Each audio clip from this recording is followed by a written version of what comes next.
Welcome, my friends, to the Bob and Brad podcast. My name is Mike Keenitz, and today I am interviewing an orthopedic surgeon named Meredith Warner. She has recently written a book called Bone on Bone, an orthopedic surgeon's guide to avoiding surgery and healing pain naturally. We'll be talking about lots of different alternative routes to healing pain you may be having related to arthritis or other similar issues.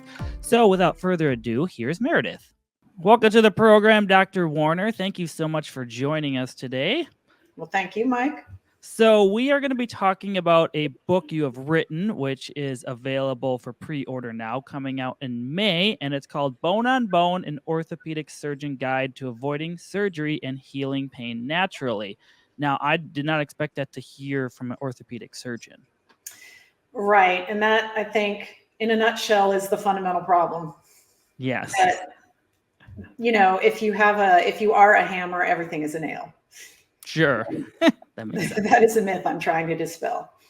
So to begin, would you mind telling us a bit about your journey as an orthopedic surgeon and what led you to write this book?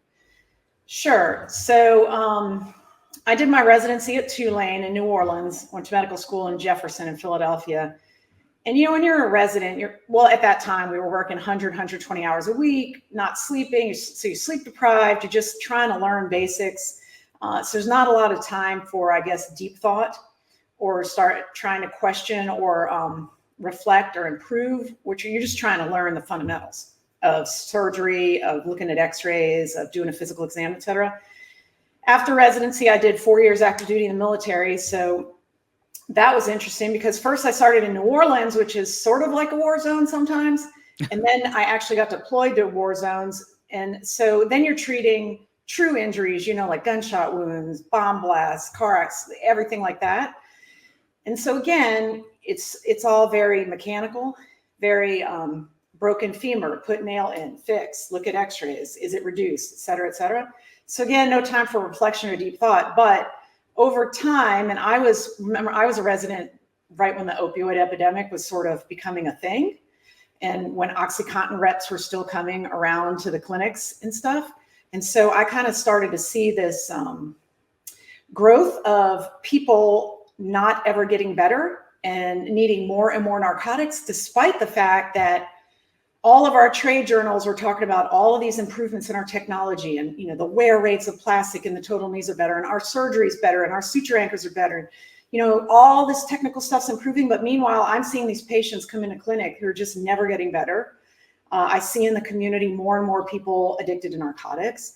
The disability rates go up, et cetera, et cetera. So I started to sit back and think and read a little bit more about basic science. And then I got into nutrition, and then I got into natural medicine. And I realized that we are missing the boat in ortho as to A, what is the fundamental problem with the mechanical aspects of the human body, the musculoskeletal system, and then B, what do we do about it? Because what we're doing isn't really achieving population-wide outcomes that we would want.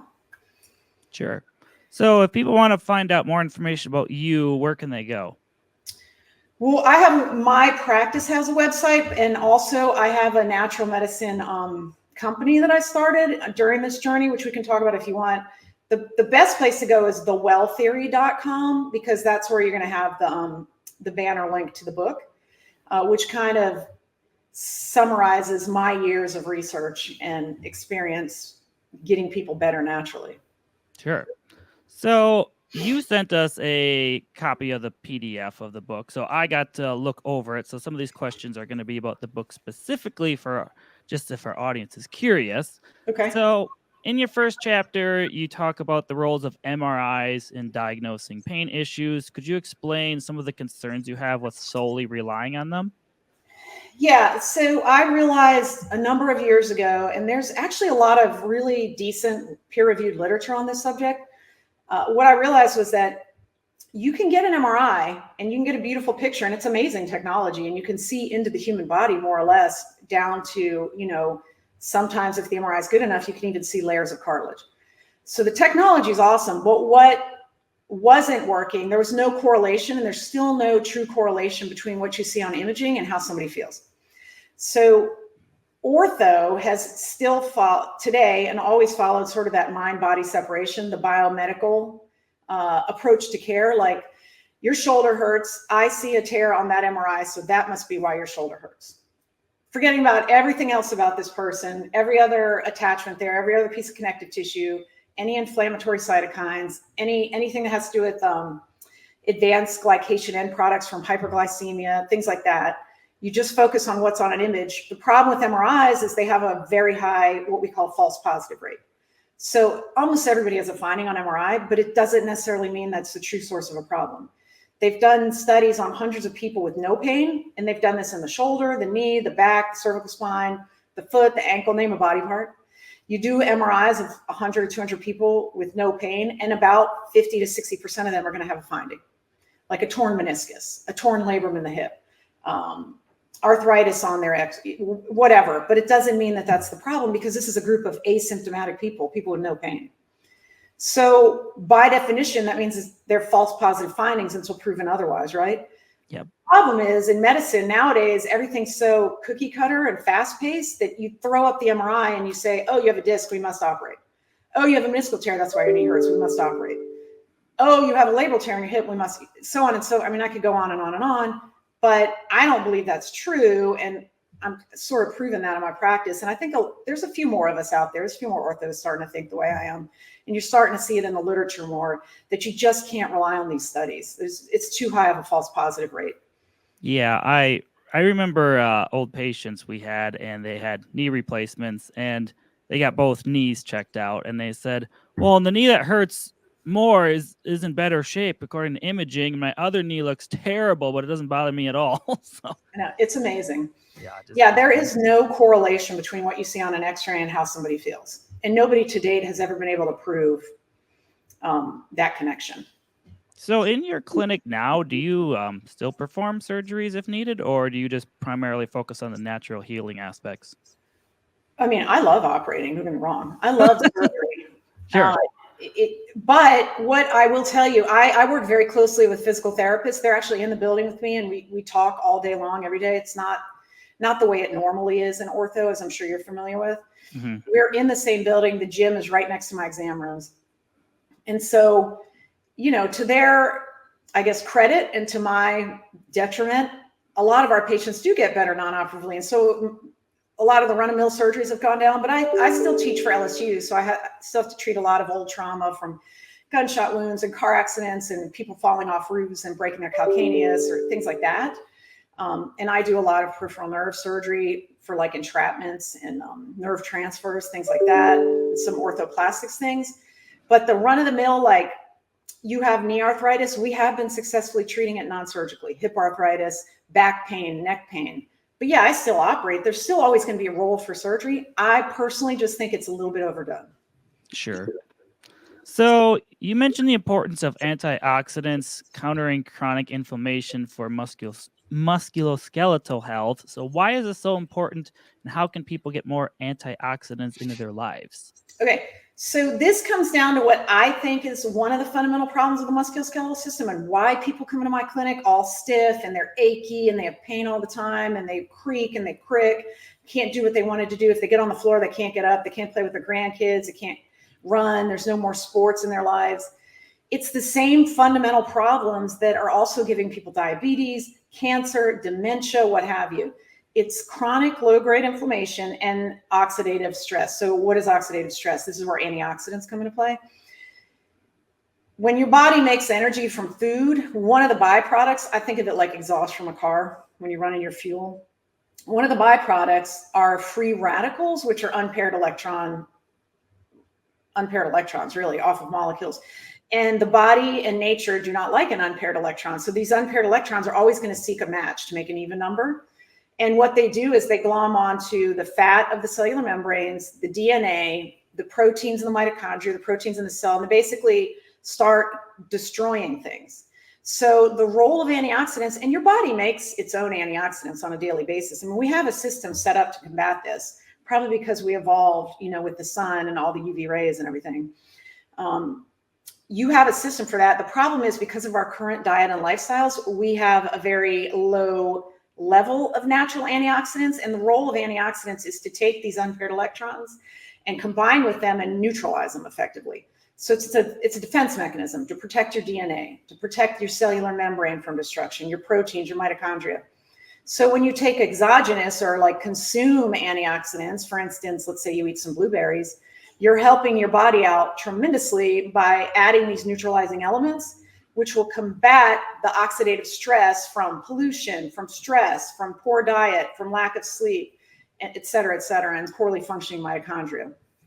So I understand antioxidants help with oxidative stress, but I'm presuming we'll talk about it later. But if you just don't put whatever is causing the oxidative stress into your body in the first place, you can probably don't have to depend upon antioxidants as much. In theory, except Yeah. here's the problem. I mean, think about what's around you: air pollution, water pollution, chemicals in your food you don't even know about. You know, all these nonstick pans we cook on, it's just putting chemicals in your food, the plastics that everything's packaged in. There's the solar radiation. There's a million reasons to get oxidative stress, diet being one of them. And in America, I try to eat as healthy as I can, but it's almost impossible to have a really perfect diet here. If you go to the grocery store, I think it's something like 80% of what is sold in a grocery store is ultra processed, which by definition is going to be pro-oxidative stress, pro-inflammatory. So unless you are uber wealthy, which I'm not, and you have a private chef making all your meals and you have a private home organic garden, you know what I mean? Like we're not all of us are living on that pedestal. So for me, and what I tell my patients, yes, try to eat 9 servings of organic fruits and vegetables every day, but let's be honest, who can do that in the real world? So one of the other ways to combat it is to take exogenous antioxidants. So for instance, like I take tar cherry extract, I take turmeric, things like that. Sure. So I remember I can't remember what the study was called a long time ago, but someone had like an antioxidant rich smoothie. They digested it. Their antioxidants, they could chart how many were within their system somehow. They're very high, but then if you have too much at once, it just kind of goes down. So your natural production goes down. Is that something that can be problematic, or is it not really enough science to prove that? I would go with the latter. I don't know that study off the top of my head. I don't think I read that one. But what I will tell you is a lot of the literature in the nutrition world it's not awesome. I think it's good, but it's really hard to study that, right? So the whole medical paradigm is to study one molecule at a time and what does it do to you? You know, measure one biomarker and what does it do to you? But truly healthy people are doing multiple things at once, right? Well, no one's ever going to do that study. It's impossible. Like, how do you study someone that eats healthy, who saunas, who sleeps well, who doesn't smoke? Like, you're never going to have those variables all matched up. Sure. Yes, I've heard there's also another study. I want to say it's the Physician's Health Study, where they looked at some doctors and gave them like vitamin E or something and tried to see if it changed their morbidity and mortality. And they said it did not. And that study was used for years to poo-poo antioxidants and say they're worthless and useless. But again, it was a single molecule study. It was a very low dose. There was no mention of anything else about their lives. So it's hard for me to hang my hat on those kind of studies. I just know that my life is very filled with oxidative stress because of stress. I live in South Louisiana. I'm surrounded by chemical plants. You know, we're out in the sun. It's deep south. It's super hot. The food's not so great. It's delicious, but maybe not so healthy for you. And I know that when I started down this path and I started to do everything I was preaching, I just feel better. Like I haven't had pain in years. Sure. You know, I haven't taken an ibuprofen since I can remember. So in your book, you talk about having a positive mindset. So how can that help someone dealing with musculoskeletal pain issues? Yeah, so this is a huge issue and relatively new to orthopedics. It's been in the chronic pain literature and in other industries or medical specialties, I should say, for a while now. It's just now permeating into ortho. We are now getting study after study after study that shows the primary determinant of your outcomes after surgery. So like, do you have less pain? Do you have more function? Are you happy with your surgery? Did you do well? The primary determinant is your preoperative mental health status. So are you depressed? Do you have anxiety? Are you an optimist? Are you a pessimist? That matters more than my surgical skill. Now, this is hard for most orthos to take because, you know, you want to think that you're the one that's really helping someone. But honestly, at the end of the day, it's that person's mindset and how they feel about life in general. Are they optimistic? And having a positive mindset, and the book details a lot of this and goes into a little bit more in terms of the mechanisms and the science behind it. But you can effectively change what is called descending inhibition or descending amplification of pain signals through mindset and changes in the brain. And it's been shown with functional MRI studies, multiple clinical studies, very well done ones. And so just having a more focused and positive way of being, and then learning techniques like mindfulness, things like that, to calm down the system, to decrease your sympathetic overtones and increase your parasympathetic, which of course decreases your cortisol levels, which decreases stress and inflammation. All this matters and really dramatically affects how you feel and how you perceive pain. Because remember, pain is really just an electrical signal that goes to the brain, and then the brain decides what to do with that electric signal. It's either going to make it catastrophic and earth-ending, or it's just going to make it, oh, that's kind of annoying. Yeah. And that's what I'm talking about. So mindset, you really can, we people have way more control over this than our doctors are letting us know. Yeah, I remember in school, we had one of our teachers said, ask a person their pain scale on a Monday and then compare it to their pain scale on a Friday. It's probably higher on the Monday because the weekend's coming on Friday, so they're in a better mood. That's true. I think that's actually a study. I think the teacher was actually quoting a study. I remember reading that. But it does make a big difference. And I detail in the book little tips and techniques and kind of go into it, as I said. But again, this is something people aren't used to hearing. But think about all of the placebo-controlled trials, right? That's the gold standard. Mm-hmm. The gold standard to study a drug is a placebo-controlled, double randomized study, right? Why? Because placebos work. Why? Because the mind is making them work. You just don't know it. So what you can learn is how to sort of control your own placebo effect, I guess, is the best way to think about it. So many people that have bone-on-bone problems or arthritis typically find things like exercise challenging. From your perspective, is exercise beneficial for these people, and how can they incorporate it into their lives without making their pain worse? Right. So this is a great topic. For years, like during my training and shortly thereafter, and for a number of years, and only just now am I starting to see this change in the community. Doctors, anytime somebody would come in with an injury or arthritis or whatever, the first thing they would say is stop doing that. Stop playing tennis. Stop playing pickleball. No, you can't run anymore, et cetera, et cetera. However, most of the data shows, and the CDC even has this all over their website, people with arthritis, the ones that exercise have less pain than the ones that do not. And the reason is exercise does a tremendous number of things for the human body, from brain health on, but for inflammation specifically, the more you exercise, the more you enter into an anti-inflammatory overall state, which reduces the inflammatory proteins that are causing pain in the joints.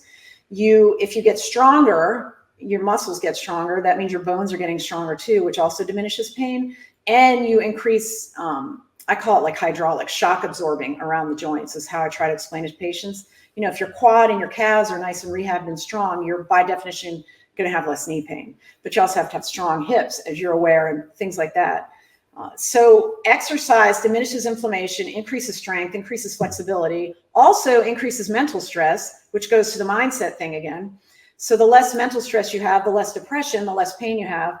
So the way exercise helps you is in many different ways. And for somebody with severe arthritis, what I usually do is just baby steps. I mean, we're talking in the real world, not in the, ivory tower anti-aging wellness world.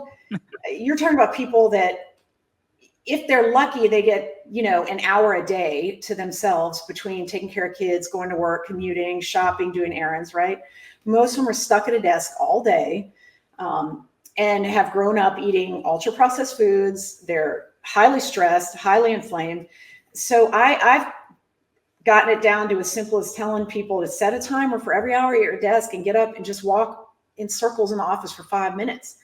Because if you add it up, that's 40 minutes a day of exercise I never did before, just moving.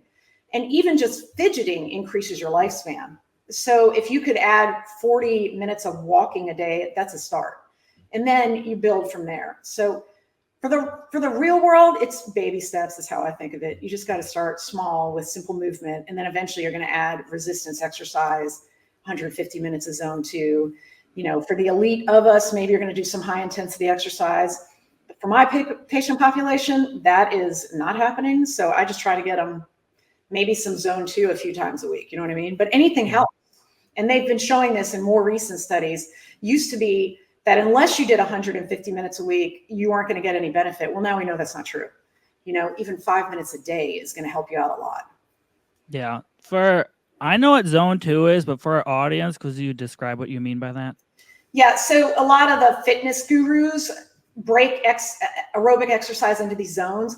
Zone 2, I think of as being able to talk, but not talk that well. So like you can have a conversation, but you might be a little bit breathless and have to stop and take a breath every now and then. That means your heart rate's up enough to be in zone 2, which is kind of when you're in that like fat burning zone. Yeah. For our listeners, zone 1 is like a really mild walk.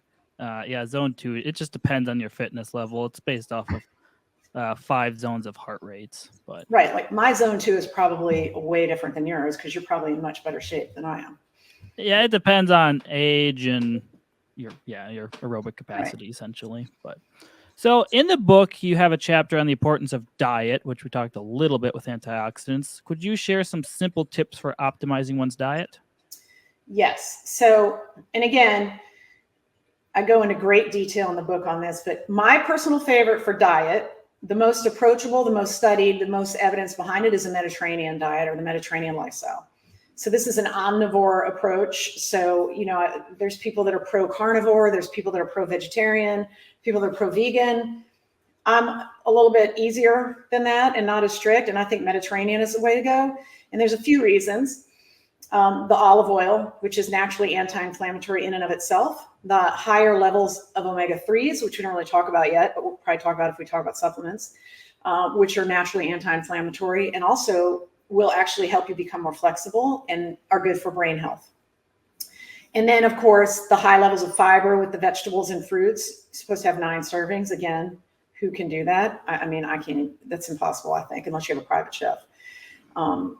So the Mediterranean diet also emphasizes socializing, spending time with friends and family, and cooking at home.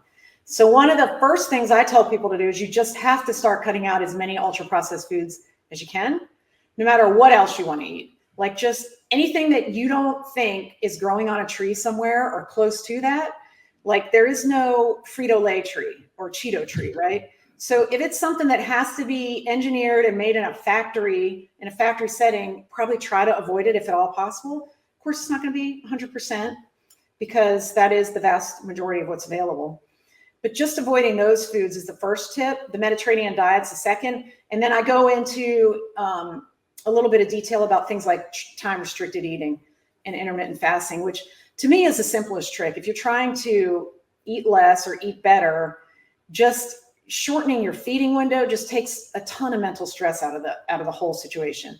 You know, if you just say, I'm going to start eating at 10, I'm going to stop eating at 7 p.m. or 8 p.m., that's it, then it becomes less important what you eat in that window because the timing is better.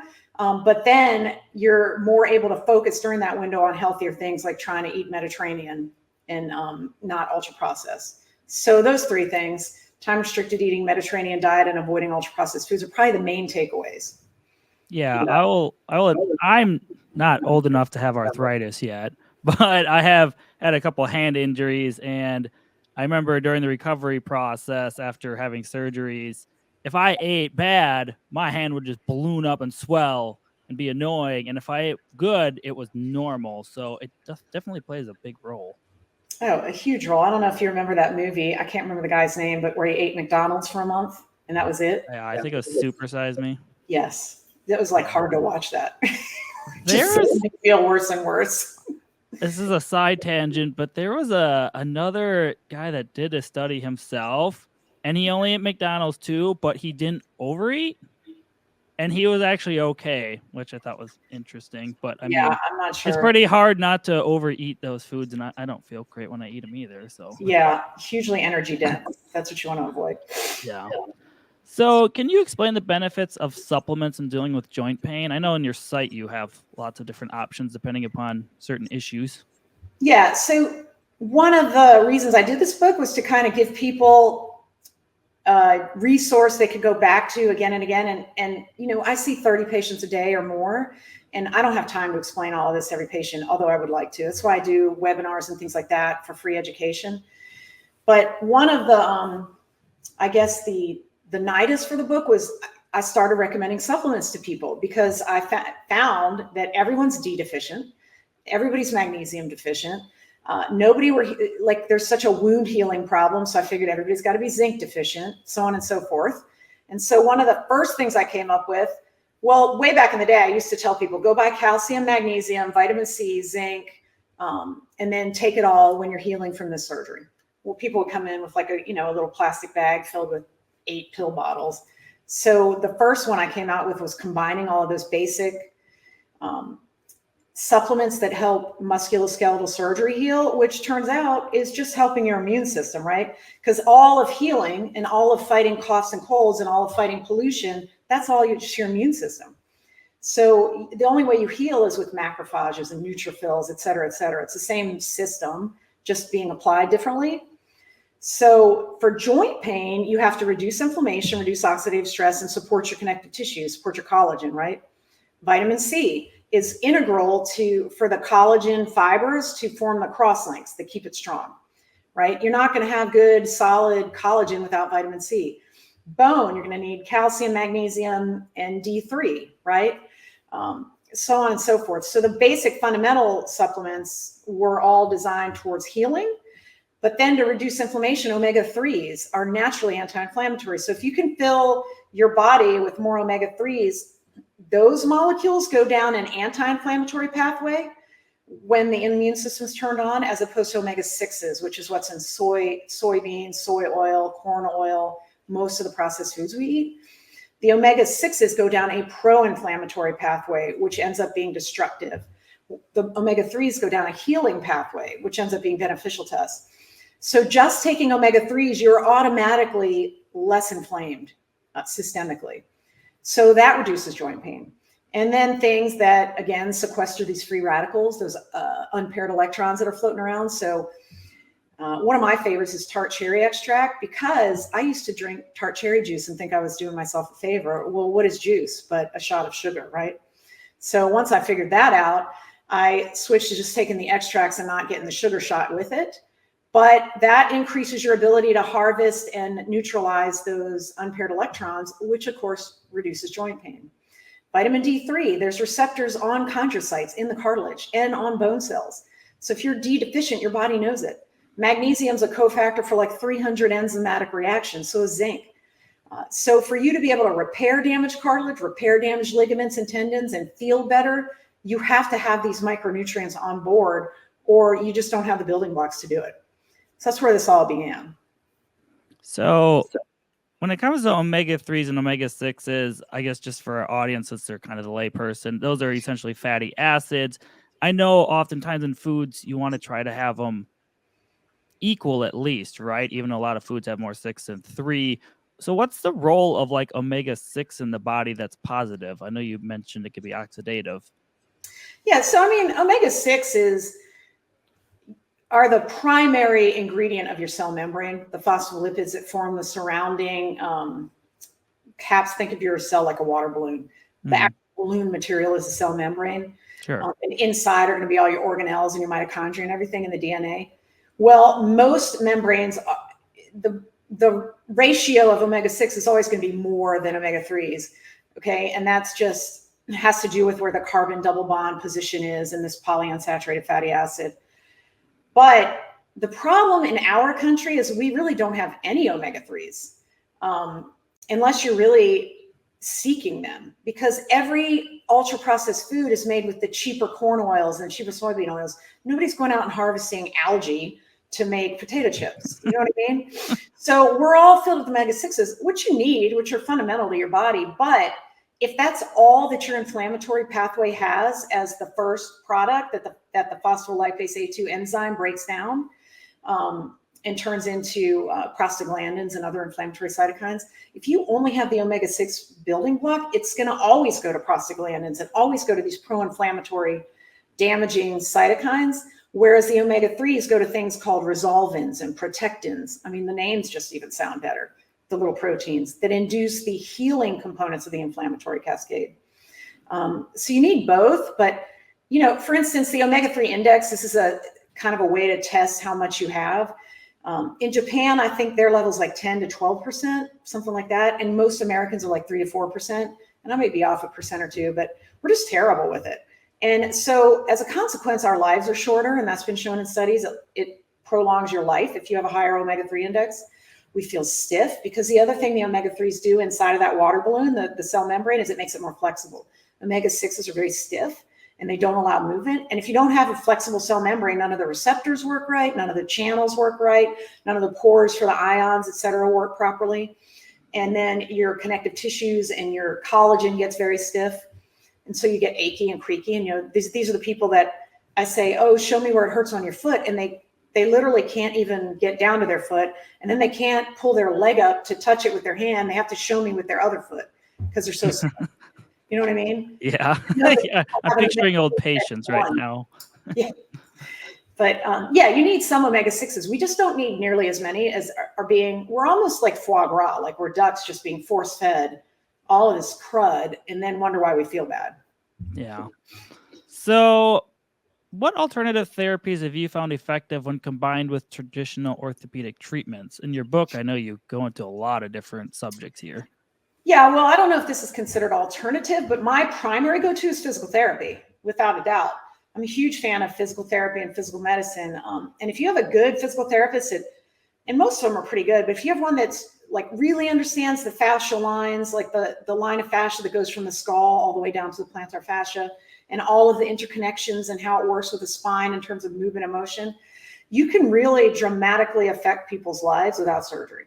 So my first go-to is always physical therapy, with ranging from cupping and dry needling to exercise to stretching to fascial techniques, etc. But other techniques that work, I've found success with acupuncture.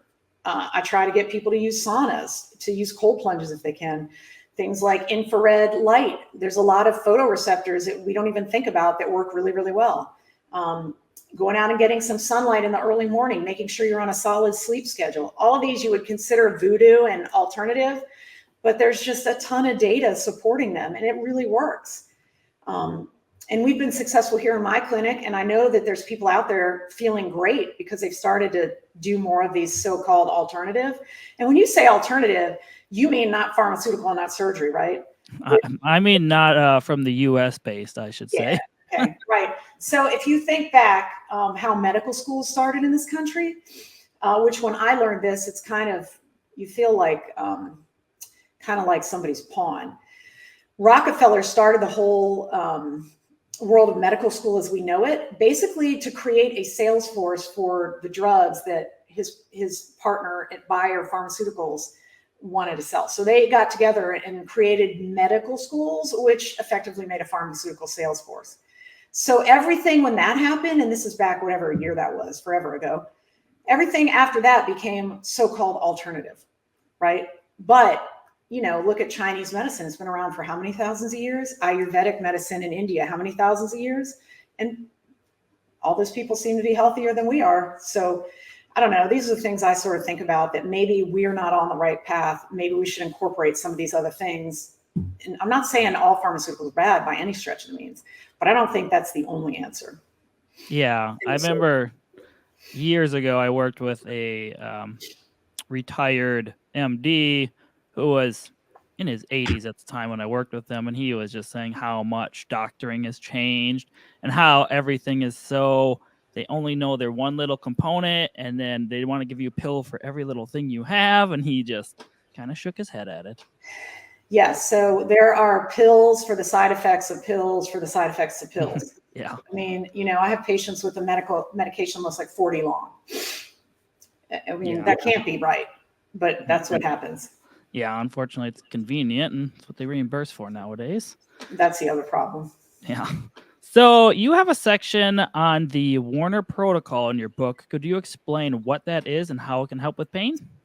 Yeah, so we sort of, what I did in the book was sort of solidify it into steps, but not necessarily sequential steps. I mean, there's recommendation of get the mindset right first, et cetera. But for instance, if you're a shift worker, it's really hard to get a solid, good sleep schedule, right? But at least if you do the other steps in the protocol, you'll feel a lot better. Ideally, you would get off of shift work at some point and get on a solid circadian rhythm, which is hugely important. But we came up with an acronym, MEDS, MEDS, so for mindset, exercise, diet, sleep, and then break those bigger sections into smaller steps that people can take. It's sort of a lifestyle change. And I try to emphasize in the book, this is not like a contest or competition, or if you don't do all of this all at once perfectly, you're a failure. It's more like if you even did like part of each step, you would feel tremendously better. And I'm not saying everyone's going to not need surgery if they read this book. But the beauty of it is if you follow the protocol, your outcomes will be better from whatever given surgery you really are indicated for. So it's win-win in my opinion. And all the protocol does is just simplifies it and puts it into steps. Yeah. I mean, oftentimes, working in physical therapy, we've seen people after, knee replacements, joint replacements, whatever they had, and then they get better and they feel a lot better. But then after time, issues arise because they still have something going on. Either they're still pro-inflammatory in their diet, or they still have some type of, tightness or issues in their muscles and ligaments around it, which are still problematic. So following what you're recommending can be beneficial even if you have surgery.